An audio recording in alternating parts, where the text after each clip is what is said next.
Good morning and welcome to WNHH Radio's Dateline, New Haven. I'm your host, Paul Bass, inviting you to look behind the headlines on the stories that make the Elm City tick. Mayor Toni Harp makes New Haven tick morning, day, and night, including days like these when the city's really ticking. She's here in the WNHH studio for her weekly Mayor Monday checkup on what she and we are up to in the Elm City. Good morning, Mayor Harp.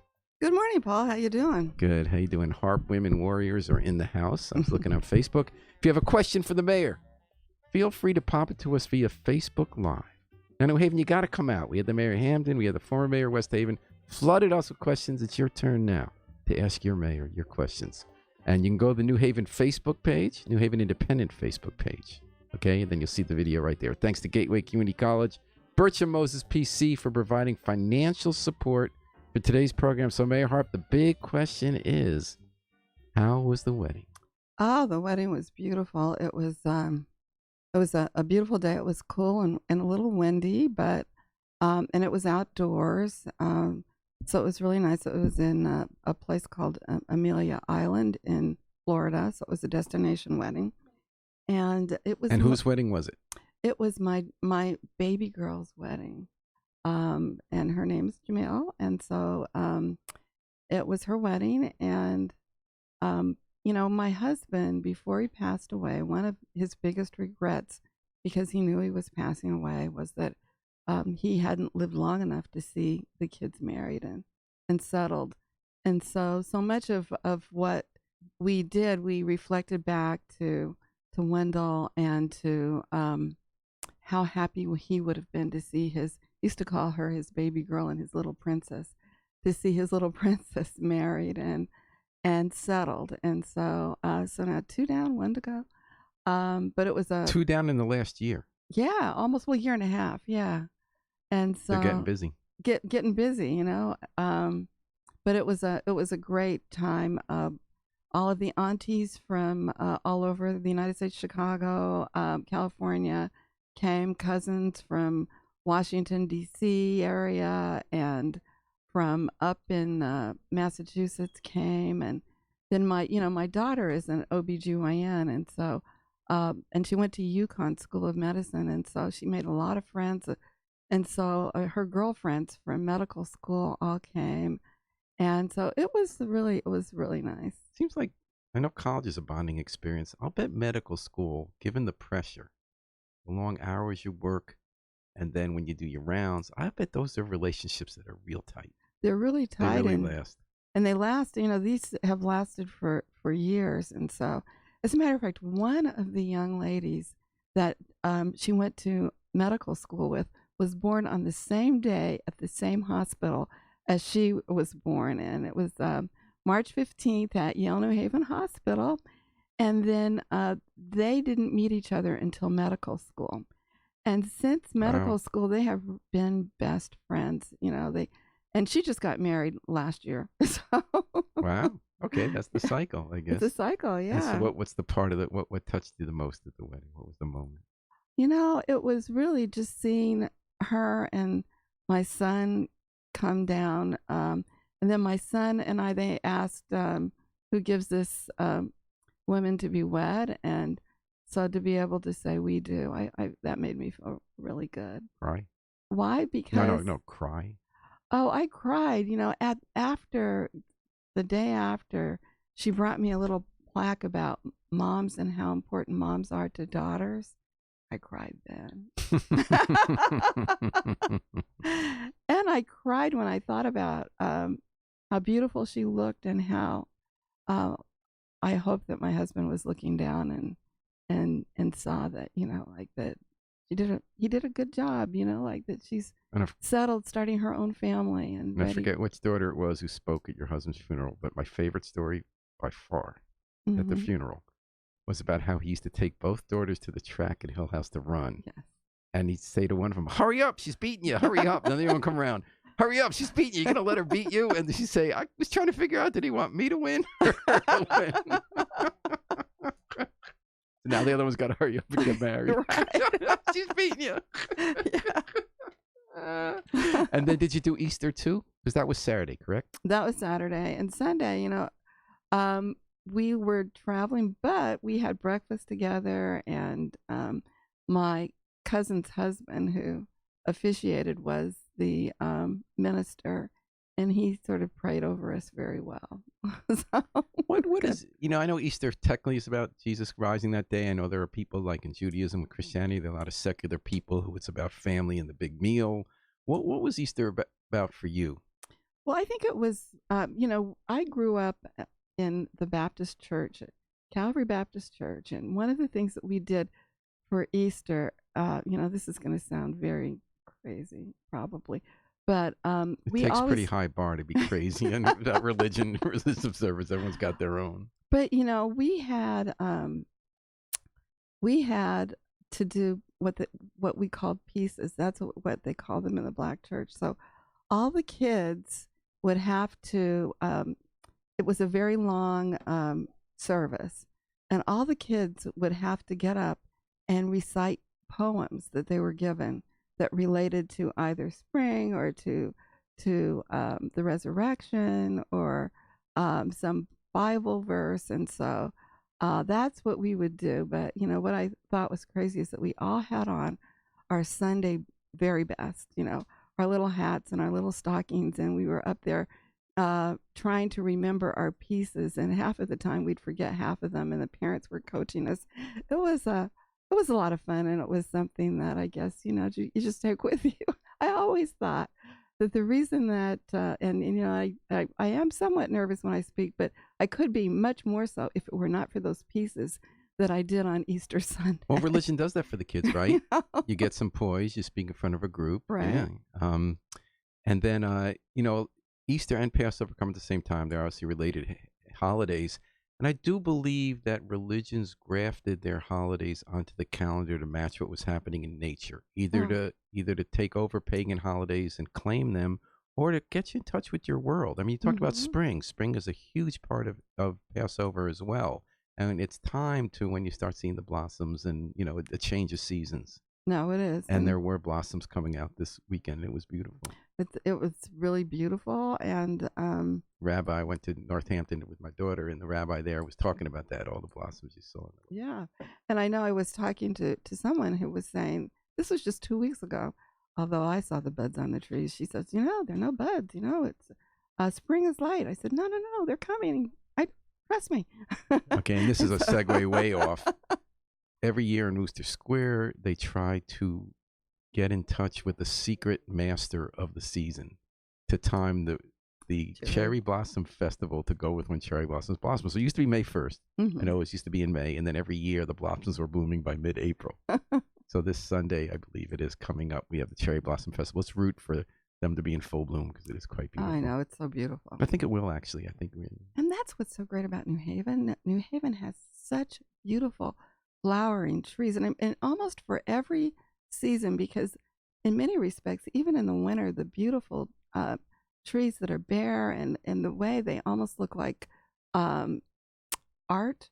I've Just- started to feel that way. Yeah, I've started to love looking at bare trees in the winter, especially the older trees, and right. to think of the directions they go in from the one small seed they grew from and what they're telling us. I was just reading, we always read Mary Oliver poems at the Seder.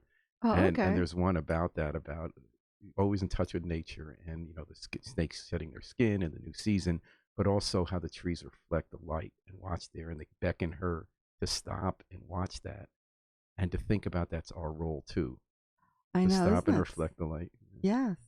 And honestly, in New Haven, it's done in every single season Yeah. because you've got the beautiful bare trees, and then they flower, and then they're beautiful and green, and then they turn The all fall. these marvelous show. colors. I mean, The it's show at just the parks. amazing. Yeah. Yeah.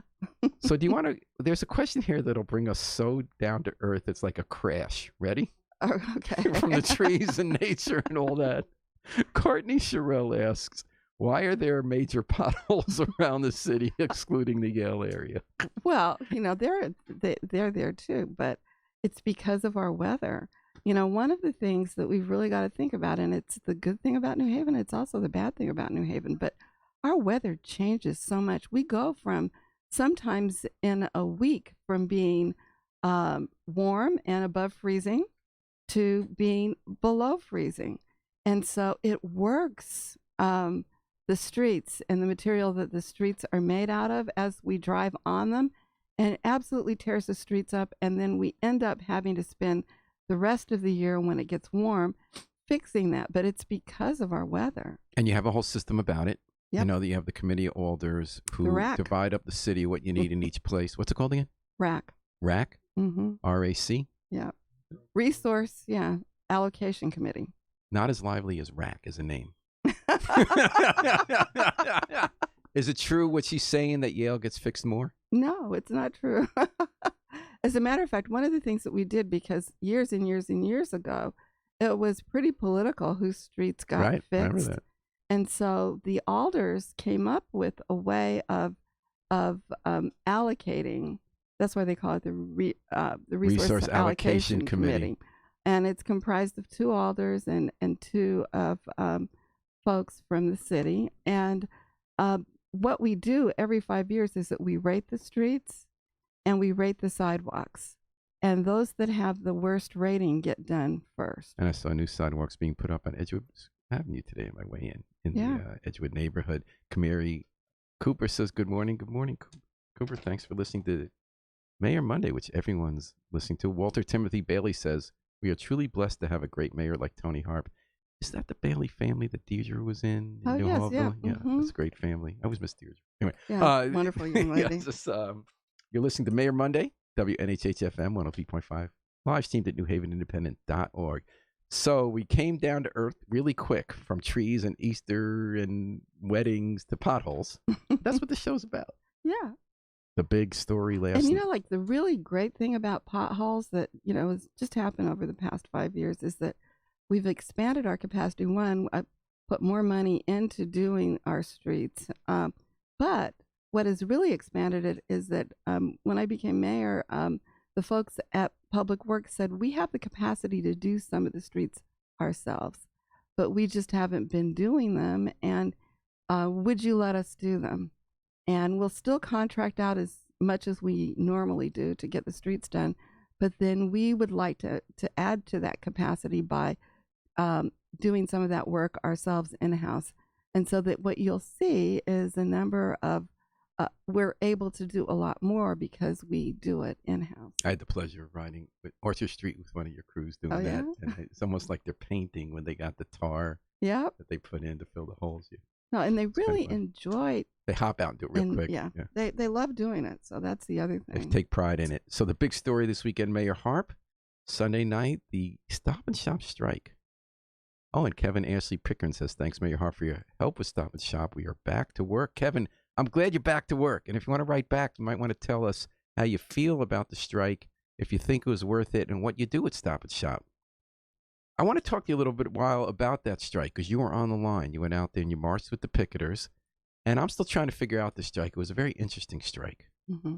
Of course, to the Jews, it was all about where we're going to buy our Passover food, because Stop and Shop stocks it everywhere. I went to Northampton, Mass. too. Everyone was freaking out. Where's the matzah meal going to be? Where's the kosher for Passover? Horseradish, because it was all Stop and Shop. And Alan Appella, reporter, snuck in before they kicked us out in every store, And he went. There was one solitary person among the mountains of special aisles with matzah and everything. And in one hand, he had a cell phone asking Mom what to buy. In the other hand, he had a leaflet the union got from my rabbi, who got, by the way, press around the country. I read him on the front page in Massachusetts for saying a ruling that any food bought at Stop and Shop during the strike is not kosher for Passover. And he's just trying to decide what to do. Mm-hmm. And he hadn't read the flyer. When he read it, he walked out. He decided to go hunt somewhere else. But obviously, that's not the big issue. What did you think about the strike, and was it worth it? And what do you think about the settlement? Well, I do think that that it's important for workers to have a voice, and that when they feel like things are unfair, that they have a way to have that discussion. And when, for whatever reason, you're not at the table negotiating, which I think was really an important outcome, that you've got to find a way to raise the level of concern. And all right. And strike does that. Kevin writes that he worked seafood in Hamden. I think it was very worth it. I work in seafood. That's, to me, the most important issue. If they felt it was worth it, risking getting the strike pay, there was obviously at stake. It was time and a half work on Sunday. It was whether they're going to have to pay more for health and pension. We're going to find the details in a few days. In the past, I think you will remember well, they always vote to strike but never go on strike. This time they did. There's a new owner from Belgium who's making big profits. Mm-hmm. Lost $2 million a week in the strike. There was nobody shopping. They let Right. him into the pharmacy. So my question, which I don't know the answer to, was why did they decide it was worth it this time? What were they banking on? You know, everyone was talking about automation, which was not one of the issues on the table, but appeared to be in people's mind, what they think the company's up to. It's a new owner. It used to be a regional owner. What do you think the game plan was? Well, I think that they wanted to let them know that while they have threatened and not done it in the past, that they are willing to do it. And it's a new owner, and it was letting them know that we're willing to go that far. My wife was reading what they said in their public statements, and they said, well, you make more than a lot of other supermarket workers.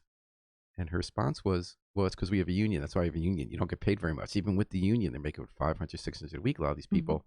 And they pay for the health care, and it's good they have it. But the idea isn't to go back to non-union wages. Kamiri Cooper asks, and again, I very apologize when you write in that I don't always get the pronunciation of your name. Do you know Kamiri's how to pronounce her first name? I don't. Okay. I'm sorry. Question: with the anticipated rising costs of community colleges, how will that affect the funding for New Haven Promise? I think that the commitment, at least for Yale, is $4 million a year. And that one of the things that Patricia Melton has been doing and been relatively successful in doing, and the board is going to have to help her, is to find others, folks who will donate. And so far, Yale New Haven Hospital is donating, and we're going to have to get, and we've gotten other kinds of things from some of the surrounding colleges and universities. And so I think the commitment will still be there. So in other words, you think it'll meet the rising costs? Because community college costs less than if you go to other state colleges and university, correct? It does, absolutely, a lot less. And so I think you're talking about Alberta's made a commitment, Southern made a commitment, Yale New Haven's adding, so you're saying the pie's going to get bigger. And UConn made a commitment. And will that translate into help for community colleges as well? I guess that would be the Yale New Haven Hospital part, correct? Well, I think that would help. And, we're not up to the $4 million yet, so that there's still some room to grow. All right. So Kevin writes, it was nice to see all the public support. And Kamari says that's how you pronounce her name. And I will try to do better in the future with that. And I appreciate your calling. No, I think it really matters. Like, I really care matter, about of course. I'm glad I'm not in your field. Because you have to know everyone's name and how to pronounce it. Well, you should, yeah. Kamari, thank you for listening, and thanks for so the other big issue, obviously, of the week, and we'll get to what you did this morning because you've already started out the week busy. Mayor Harp here on Mayor Monday at 103.5 FM, live streamed at newhavenindependent.org. The other big story, and what consumed a lot of your week and a lot of our week, was this unfortunate shooting last week. Hamden police came into New Haven on the report. And we, by the way, went and interviewed. Tom Breen interviewed the clerk who called in the report in Hamden at a gas station. 4 a.m. He didn't say the person had a gun. He said someone tried to hold up a newspaper delivery guy, and he put his hand in his jacket to make it look like he had a gun. He didn't end up robbing. He left. Mm-hmm. And that was the guy they found. So the cop's looking for the car. He comes into New Haven, into New Hallville neighborhood, stops him and boxes. Oh, I'm a real boy. Oh, my God, Kamari, I'm so sorry. Kamari, his name. I'm going to get this right one week, Kamari Cooper. Sorry. Okay, so 4 a.m. I really apologize for that. 4 a.m, Hamden cop crosses the town line, puts a radio broadcast out, but does not specifically dial into New Haven and a supervisor saying, I'm coming, which is what John Valleca was on the show last week, former assistant police chief in New Haven, said we actually had a protocol where you're supposed to do that. And so a New Haven, a Yale cop, as you mentioned at your press conference, a Yale cop was nearby at Science Park, so he arrives. And they box in the car. Yep. According to John Valleca, that is already 2 bad police protocols. This wasn't a chase. It wasn't someone who's shooting out a window. Everyone's in danger. He says they created the dangerous situation, which is the box in a car, and then go right up to it rather than calling for backup first and waiting for New Haven to arrive. They go right to the door. And it appears, though we'll see more, and you'll correct me if I'm wrong, it appears the guy driving the car, who didn't have a gun, started opening it.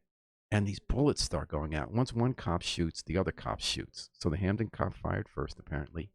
And this happens a lot of times, these police shootings. People wonder why there's a hail of bullets. And I think the key decision is whether to shoot in the first place. Once you shoot, the cops, I think, are trained to shoot a lot so they don't get killed, and they mistake fire from other cops as though it's coming from the public. So in this case, it went nuts. At least 16 bullets. Right. One of them goes into the car and hits a woman in the front passenger seat in the torso. Apparently, she hurt her face too. I guess some glass or something. And just, the nightmare. And the Yale cop got hurt first. And then for the rest of the week, you and other officials were scrambling to deal with it. Where are we at now, and what do you think about this?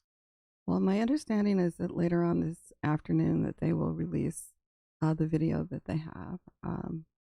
And in the meantime, How will that take place? since it is, And who's they? it would have to be the state police that does it because it's in their custody. It could be done through the state's attorney's office because they're working together on the case. And hopefully they will notify us, but we've been notified by the news media actually that it will be released. And the commitment, as I understand it, is to make it available to the public. Once it is released, it will be released to the public so that people can see it. What I think that they wanted to do, what they told us is they wanted to make sure they could speak to each police officer prior to releasing the video, so that they would have their statements in place. And both officers are represented by unions. And so it took some time to do that, and I'm assuming that has been done. And the idea is that you don't want them to tailor what they say to what the video shows, because already the original statement was called into question. Right. Saying that he shot because it was an abrupt exit from the car. Mm-hmm. Which, even if it's true, is a bizarre situation. As John Valleca says, you've created a situation where you're nervous and scared for no reason and heighten the tension, and then you're scared because the door opens when you ask the person to come out. Right. I'm wondering what we're going to get from this video, because I would argue that the most important video has been released. When we started body cameras, the idea was this will create more trust in the police and more public confidence in a process being fair if you can release evidence. But then there's this irony that if it's a controversial case, you can't release the video right away because then you're going to hamper the investigation, allegedly. They did work hard to make this go faster than some police departments have done. We're still waiting for the 1994 John Rowland domestic violence report. That's an ongoing investigation, supposedly, by his chief fundraiser, who was the police chief of the town. But that's an aside. But what police body cameras do is they show you the police perspective.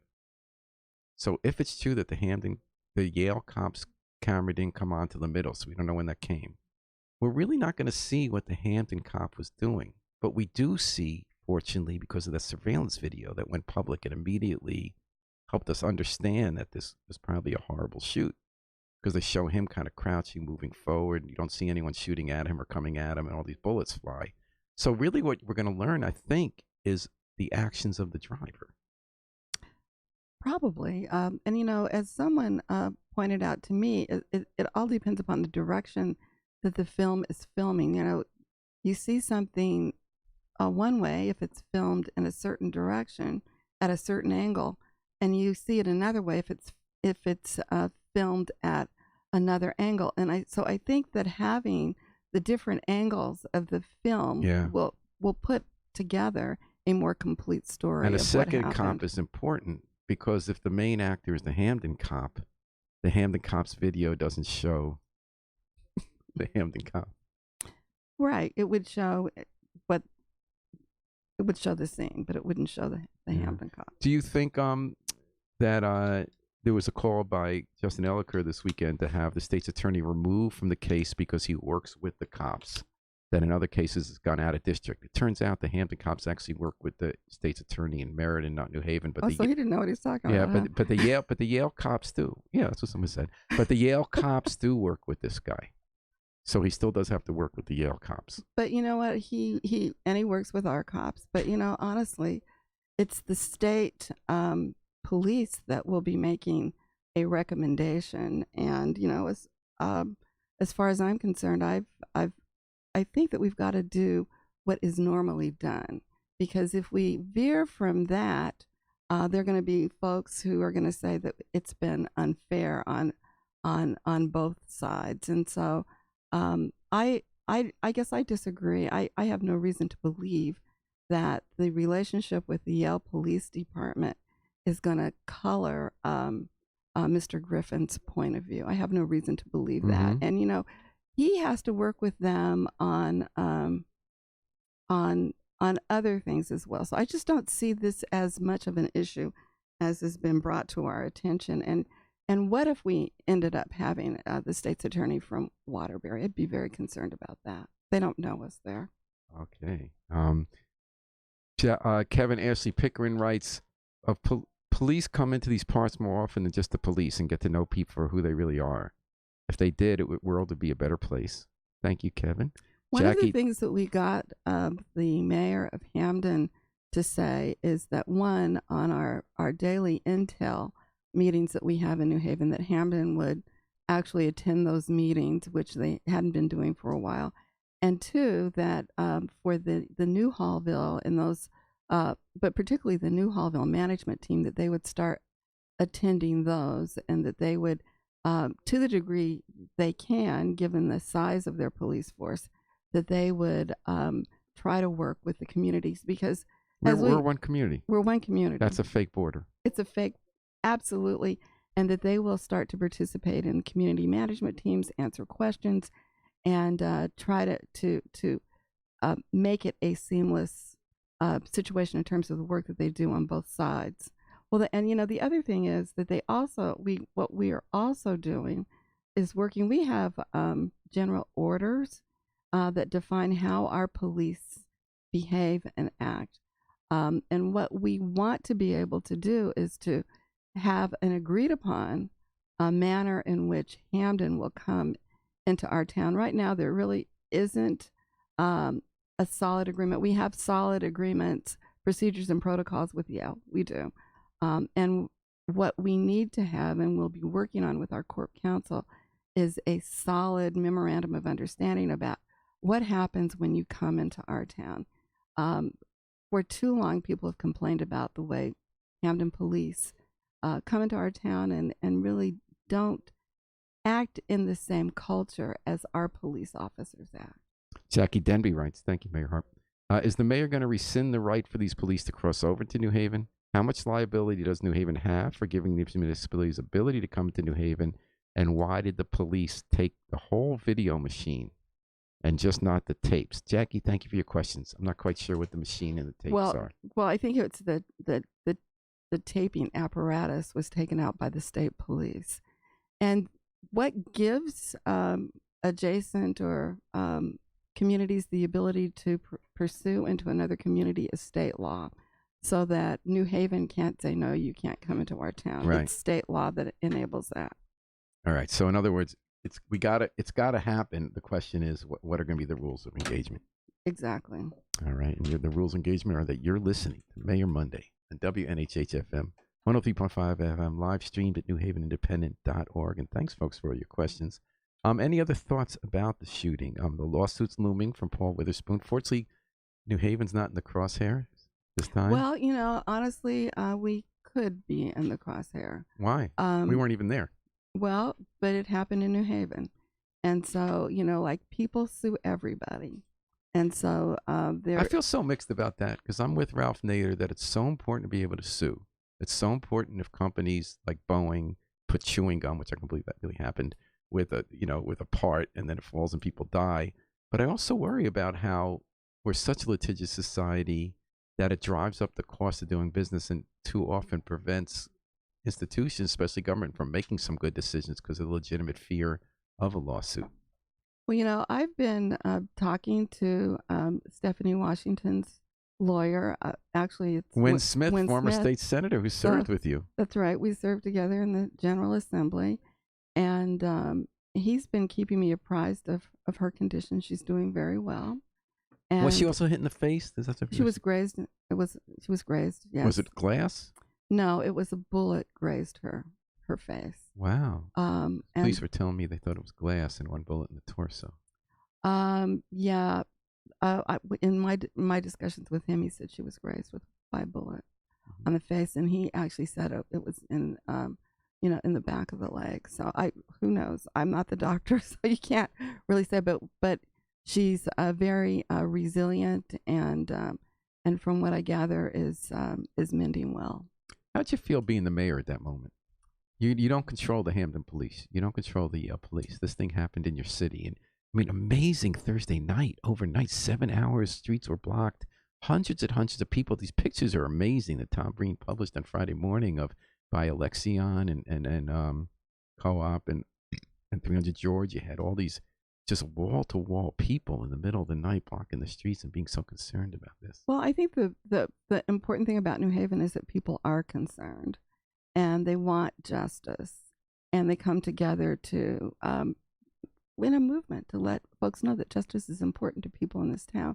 So I think that is important. It's what makes us different than other towns. One of the things that it taught us is that we've got to have these relationships, not just with New Haven, but with East Haven, with West Haven, with North Haven, that we've got to have solid ways in which we interact. Our town is too small. There are too many towns that abut us, and they have the right through state law, as I mentioned before, to come into our town, but we can define what that looks and feels like, and that's what we're going to be doing. Yeah, I was talking to some folks today who are involved in this issue, and they said they'd like to see there be training for suburban departments. Hampden might do this, and I wonder whom they should get. So I reached out to Tracy Mears because he's a professor at the Yale Law School. The Justice Department under Obama called in to go to cities around the country like Chicago to train officers and deal with trauma. And she has an outfit with a guy named Tom Tyler, I believe, who's been doing this work. I'm wondering if we'll see her get involved. She's quite a resource. No, she is a resource, and one of the things that we hope that she can work with us. I know it was mentioned in one of the meetings that we had that we should reach out to them. Oh, really? So she came up? She did come up, yep. She's in Chicago today because I was just making contact with her for, she really gets around. She does. And then I just want to see, I'm going to go to another question from Kamara, but I want to see if this new question we got. The questions are coming in today. Thanks, folks, is about that. Oh, Jackie asks if you have visited the young victim or were you asked not to do so? When I spoke to her attorney, the family asked no visitation. As a matter of fact, the first, I guess, time in which the community spoke, which was on Wednesday, the daughters, her sisters, were not able to even visit. And so through Chief Reyes, I was able to arrange to get them to go in to visit, and they sort of worked all of that out. But for whatever reason, so you interceded to make sure her sisters could visit her? Yes, the sisters were very, very upset. Why wouldn't they be allowed to visit? I have no idea. It was early on, and I think that the state police had informed Yale that they didn't want visitation, so it was very difficult. Boy, state police have no sense of how to deal with our community. That is bizarre. Isn't it bizarre? And so wow. I asked. They shut it down. Yeah, they shut it down. All right. And so we asked Chief Reyes to intervene, and so then I had asked if I could come, and that's when I realized that Win Smith was the attorney. He called me and said that the family really wanted its privacy, and that he would let me know when. And so, so far, I haven't been given the green light. Do you know how bad her injuries are? She was shot in the torso. I think that she's stable and that she's on the mend. Okay. Kamara Cooper, Mr. Kamara Cooper has one more question. With the potential partnership with local universities offering college courses in the high school, will that decrease or support AP classes being offered? Well, I think that one of the things that we have to look at is what is most effective. What we've noticed is actually getting college credit is far more effective, especially on those sort of 100, 101 classes than AP. Although for some kids, AP works out well. But, after you take the AP class, then you have to pass an examination. And you often take the examination a little after you've had the class. And so the pass rate isn't as high as the pass rate would be if you take the class in high school and it's a college class. And boy, that saved us a lot of money in college. Those courses my kids got to take at Yale and Southern from the New Haven Public Schools took a Yeah. year and a half year off for them. Yeah. It's amazing what That's can a lot happen. of money. It's a lot of money. And also got one of them interested in linguistics. Oh, wow. Turned to love linguistics, took it at Yale and majored in linguistics. Oh, isn't that amazing? Yeah. That's amazing. Still not quite sure what linguistics are, but she explains it to me every once in a while, along with the now 17 categories of gender and all that. You know. Oh, wow. The kids teach us a lot. So I think we've kind of covered it with the Hamden shooting. Anything we left out? The guy was trained in New Haven who fired those shots. That was a surprise. At first we said, we don't train him like that in New Haven. But we don't. And, I would still argue that we don't. The difference is that we have a culture of continuous training. And the culture in New Haven, because we're community-based, we see things differently. There's supposed to be a relationship. It's not the way in which policing is done in Hamden and some of the other cities. And so you're there for 2 or 3 years in a different culture, and you behave differently. All right. Anything new, by the way, on the police chief search? Has it gone out? I believe we're going to put it up this week. Mm-hmm. And there were 2 cops who saved a life last week, Joseph Parati and Gregory Dash. We've talked about this before, and Gregory Dash did this before. Last few weeks, every cop has been given tourniquets. And he's carrying them all the time and trained how to use them. Yale New Haven Hospital sprung for the money, training and equipment. And Gregory Dash twice now, and he was a medic in the Army. He was going to do that stuff, even though he didn't have to put that into effect when he was in the Army. Twice people might have died in shootings in New Haven because apparently by the time they get to the hospital, sometimes it's too late. Yes. And they can recognize that, the tourniquets. So these 2 gentlemen saved someone on Kensington Street last week, and they were our cop of the week in the Independent. And I think just a reminder, good things happen. Good things happen, and that police do good things. And, honestly, that Yale New Haven Hospital does good things as well. I mean, sometimes they're put in the villain role, but in this particular case, like they do good things. And while we like to think it's just policing and all of the programs that we have, and I think that's part of it, the fact that we have a world-class hospital in our town that will train our police officers and other first responders means that we've had fewer deaths in our city than other cities our size. And they're also always famous, the Yale New Haven Hospital doctors, for saving the lives. They're very good at that. They are. There used to be, the hospital doesn't exist anymore. There used to be a joke about, the kind of gallows humor joke with officers, and you ask them if it was a murder or not. They would say it would depend what hospital we're about to send them to. I know, sorry, that might not have been in good taste. Jackie Denby brings up another issue. There's so much confusion caused, maybe some understandable reasons as well as not. A lot of information couldn't come out at first. She asked, how did Yale PD get the dispatch in New Haven didn't? That was not my understanding. My understanding was they were closer in a car and that we did arrive afterwards a minute or 2. Yeah, it was about a minute after. And what happens when you do a general dispatch like that, it's whoever gets it and is close. And the thing about that neighborhood is that it is one of our, and if we had more money, it would be something that we would make into 2 districts, but it's one of our bigger districts. That's one of those crazy districts, like the East Side one. You have Cedar Hill, State Street, East Rock, and New Hallville in one district. Right. And if you don't have a lot of cars out there, it takes a while, but they got there a minute behind everyone else. But by then, everything was over. As John Valeka said on the show last week, the way the protocol was supposed to work, it wouldn't have mattered. There was no emergency. He could have pulled over if he really felt the need to pull him over, they could have pulled him over with the sirens, stopped, specifically not just put a broadcast over radio, but contact the supervisor on call in New Haven, have an officer come in 2 minutes, and then calmly deal with the situation. That would have been the way to do it. And I think that this would have been a very different day today if that had happened. And now we know that we've got to insist that happens from now on. Okay, well, let's talk about this morning, Mayor Harp, because this was not your first stop of the day. There were 2 events we didn't know about. Like we would have definitely covered. Like the senior housing dedicated at St. Luke's. Tell me about that. I was so sad we missed that. What happened? Well, there's new housing. It's family housing. And it's the kind of housing that I love. It's on Dickerman Street. And it is home ownership and then also rental. And what are they, apartments, townhouses? It's really just a 2-flat two-family house. So they built one house. Well, the house was already built. They remodeled one house. And what people should know about St. Luke's is a block away on Whaley Avenue, backing up into Dixwell at Sperry. Right. They made a decision years ago that they were going to help stabilize their neighborhood. So the big story was that they built that really nice senior complex at the corner of Goff and Sperry, Right. which is also goes toward Dickerman, backs into Dickerman. Mm-hmm. And that's stabilized, and it got people senior housing they needed. So now it sounds to me that they're progressing to other kinds of housing. So they are working on Dickerman Street, and they're taking the most blighted properties. Actually, our Livable Cities initiative, the city is helping them acquire those properties.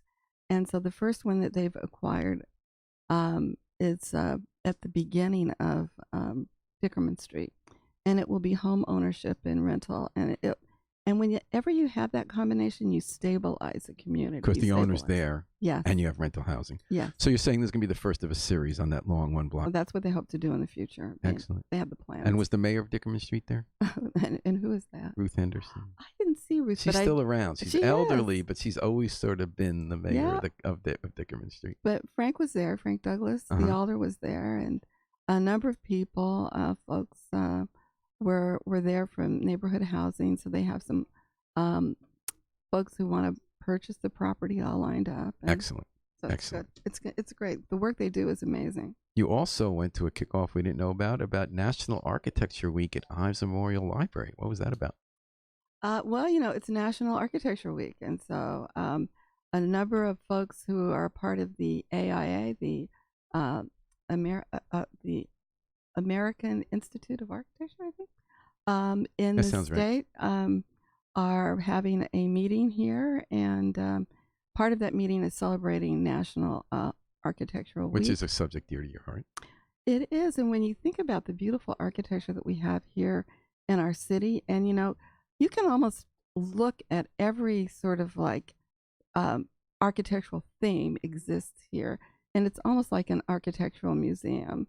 And so we were really excited that they were having their meeting here, and their kickoff was over at the G Cafe in the Ives Library. A reuse of a historic building. Yes. A new use for part of a historic building. Ives is a beautiful building. It's a beautiful building, and one of the things that was brought to our attention is that so many of the per square mile, we probably have more architects than they do in cities 5 times our size. Yeah, and they do work all over the world. And they do. Mike Piscatelli, your economic guy, was showing me some of the work recently that he did some kind of collection of examples of 12 parts of the world where New Haven architects recently did ambitious work recently. No, it's it's really something that we have in our city that we should be very proud of, and that's the architectural work itself, but also the firms that have really influenced the way in which the world looks. And unlike you, I don't know a lot about architecture, but I do believe the last wave of school rebuilding where we tapped all that local talent, I think the schools are beautiful. Oh, they're gorgeous. I think they are, and they're also useful. Yeah, so, right, they're practical. Not only do they look good, but they actually fulfill the requirement of being a school that is used well by students and teachers. All right. In the last week, and you didn't get to see Ned Lamont, I guess. The governor was at the Chamber of Commerce, gave a speech. Yep. At the Schubert, and I guess he was playing the role of governor on the stage. And he said that he gave a challenge to them. Apparently, Tom Breen was telling me he was there. He said you can have gas tax or you can have high debt. You want us? Because he's on the debt diet for the state. He says, we need you guys to support the tolls. I mean, if you have tolls, we'll get revenue in. We won't have to go into deep debt to fix our roads, which we have no choice but to do. Right. Or you can have debt. It's kind of interesting. Well, it's an interesting thought. And, honestly, I agree with him on the tolls. I've had to go up to Cambridge for over the past few months and have traveled to that area, gone through all those tolls, which I used to have to go through years and years ago. It would take you a half an hour, maybe 45 minutes more just to go through those tolls, not to mention the money. Well, now you can go through the tolls and not even know you're doing it. And plus, you don't even know you're paying the toll. Because it's easy pass. It's on your credit card. I'm of the theory that means you're not really paying the toll. Well, it feels that's it. I don't feel so bad paying. I drove on the Garden State Parkway 2 weeks ago, and I remember Garden State Parkway was famous, right? Every 7 seconds, it was a toll plaza that took forever to get through. Right. Zoom, right through them all. I know, it's amazing. And so with technology, it doesn't. You're not digging into your purse trying to find that. And you're not quarter. having the accidents either from backed Right. up at the tolls. Yeah. That's exactly right. So it's not going to be as bad as people think, and it's a way that we can all contribute to the building of our infrastructure, And it's a way that out-of-state people can help us pay for the roads that they use. and them too. Right. All right, we got a little bit of the meeting the minds here. You told us a few weeks ago if you felt that the Board of Alders had a good chance of confirming Sean Madison to be your chief administrative officer, you would put his name up a second time, and now you have. I have, so I'm feeling that way, and I hope they're feeling it with me. Any thoughts on the Mueller report? I think that I haven't had a chance to really delve deeply, but I think that it raises a lot of questions, and I'm just concerned about our leadership. I'll just say that. Elizabeth Warren says impeach. Other presidential candidates say don't impeach. It's up to you, Tony Harp. Do we impeach Donald Trump? Well, I think that we have to come up with a good enough reason not to, if that makes sense. Mm-hmm. I think he's dangerous, and I worry about his leadership. All right. Well, thank you for coming to Mayor Monday. It's starting our week the way we love to start the week. Congratulations again on the wedding, a second wedding of a child. Yes, it's really wonderful, and as you pointed out, congratulations on your crawling grandchild. Yes. And we you were hit down the there. road. You were down there on the floor with him. It was great. So cute. We traveled all over that living room and the dining room. It was awesome. Yeah, toll free. Well, actually, we don't know. They've been hanging over. As far as I'm concerned, we didn't pay any tolls. Okay. Thanks for joining us, everybody. Thanks for all the questions. Loved them. Tamara, Jackie, and the rest of the crew. Loved hearing from Stop and Shop Seafood Department. Thanks for Gateway Community College and Birch and Moses PC for providing financial support for today's program. And thanks to the man who does it all, Harry Dross, our station manager. He doesn't need banks and banks of machines from the last century to get us out to the whole world. That's and to right. every device you might imagine, and watch it as well. The man's a magician. He is. We're going to take it out with the Afro-Semitic Experience performing I Wish I Knew How It Would Feel to Be Free from the group CD, A Plea for Peace. This is Paul Bass inviting you to fly free with us all day and all night long here at WNHH, New Haven's home for community radio.